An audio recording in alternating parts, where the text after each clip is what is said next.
Wala pang buntot si King. Mukhang hindi natin magagamit for early bird ata ito. Gagamitin lang natin ito sa local kung pwede siya, pero kung hindi baka national na. Robles bloodline, 7 years old, 1 win. Napaka super na manok yan.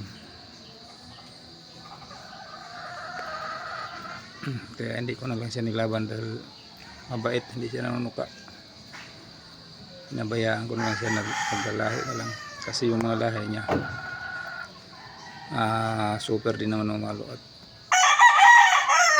nanalo din sa akin. At sa ibang nakabili sa mga anak nito, puro din panalo sa kanila.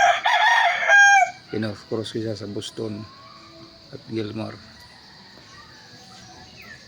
Yan.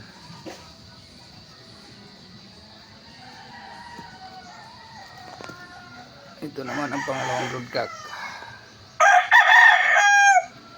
Nelsim Hini, 2 years old yan. 1 win lang din po ito. Ganon din to, baka alanganin tayo sa early bird. Baka national na siguro to kasi hindi pa talaga totally siya lugon.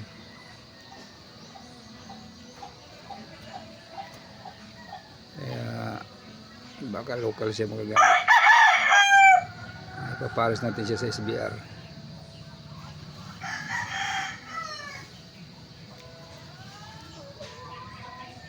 Tingnan natin kung ano maging resulta ng anak nila.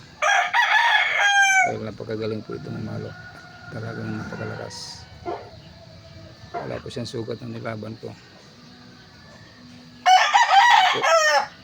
Maraming salamat.